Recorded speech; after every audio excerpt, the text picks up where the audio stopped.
Now, this is one of those moments where I feel outside of things, because he said something and I didn't quite hear what he said. I said, all the way, fuck off. I love it when you talk dirty. Actually, Dave, I'd like to put it to the audience. Go on, please. Oh. Whether you be up here or not. So, what do you think? What do you say? Do you think Dave should give you 5 minutes? Yeah! Come on then. Dave Jordan, aka Uber Dave, everybody.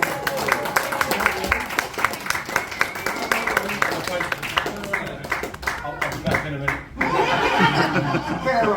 Make this last about 6 minutes. Okay, folks, thank you very much for putting up with me. It's not going to be long. I'm normally a one-line comedian, but tonight I've done the whole gram. So just buckle up. When you came in tonight, probably sat on one of these. My pretty little face is on these, and a few of you have sat on it before.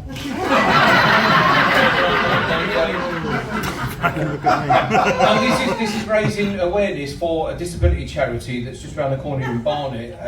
It's a stables, and they do some wonderful work for disabled people and people with bits missing and stuff like that. I'm sure you don't want to hear about that. What we're doing a gig on the 11th of May. Is it May? It is, yes. Yep. Which is basically next Saturday. I've come to Chris because they need some help. Through COVID, they lost a lot of their funding and stuff, and they don't want to shoot another horse. So we came to Chris and we said, listen, Chris, he's one of the best in the business, I've got to say. I've been coming here for 5 years, really because I've got fuck all else to do. When COVID was on a Thursday night, we clapped for the NHS. I considered that as going out. And now once a month I have to come here, which is fine. I've come up to Chris and I said, listen, Chris, can I borrow some comedians? Can I borrow some equipment, and maybe possibly borrow some audience? So we got the leaflets here. I'm not going to rattle on about this too much. It's a good charity. Now, they work with horses. I don't know much about horses, to be honest. I mean, my first experience, I went to Blackpool when I was a kid. I went on a donkey. Took me 9.5 days to get there.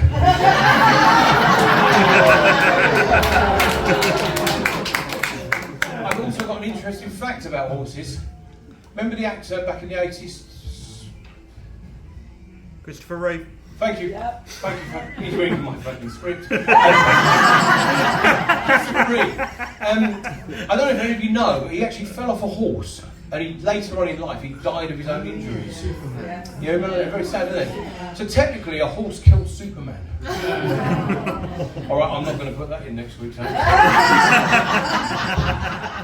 Yeah, I've only got a few minutes because Chris has allowed me just to do 5 minutes. So next week on the Saturday, I'm doing a 15-minute set, and believe it will be better than this, I hope. And what Chris has agreed is I could just come and maybe test a few lines out and see what happens. I've left one in the toilets if anyone wants it. I unfortunately, I've got to 56 years old and I still don't know how to get to Sesame Street. I don't know if anyone can tell me how to get there. I grew up, late 60s, I was born, my hunting times were in the 80s, before dogs were allergic to chocolate. Kids were allergic to peanuts. And fannies were still hairy. I mean, not like that, alright, I'm going to do this one, I shouldn't really, because looking at this audience, it looks like I'm doing an act for the film Cocoon. But I'm going to try this one and see what happens. Yeah? In the 80s, fannies were hairy. Apparently, Jill.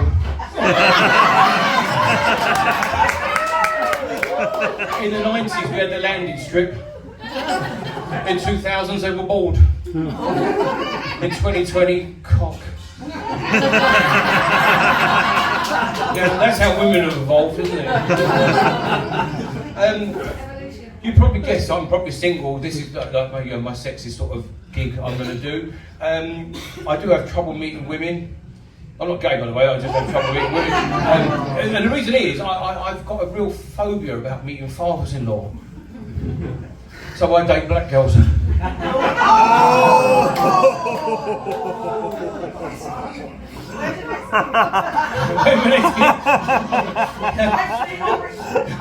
fuck that. I'm not that brave. I used to be a dormer, I'm not that clever.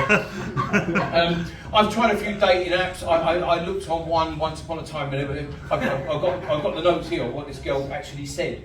One of these Grindr, Tindery, fucking whatever it was things. She said, I don't know.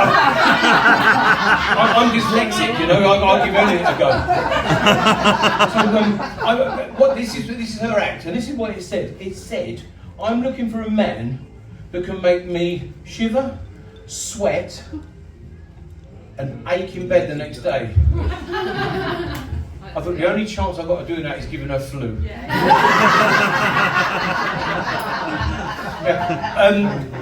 I'm going to run out of time in a minute, but if you can come to this act next week, it will be worth it. There's a lot more that goes on. Just one last thing I'm going to say. Obviously, you know, you can tell by my body I work out, I try. I did the marathon, 3 hours and 19 minutes. And then I turned the TV over and watched.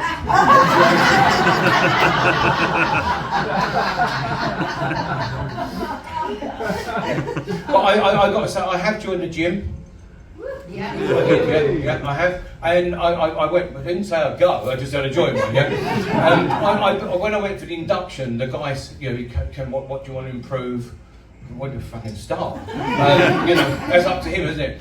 And I looked around and I saw this really, really gorgeous girl over in the corner, that weren't you, Hayley, by the way? And I looked over and I said, listen, see the blonde girl over in the corner there? What machine can I use to impress her? And he said the cash machine. Thank you very much. I've been Dave Jordan, thank you.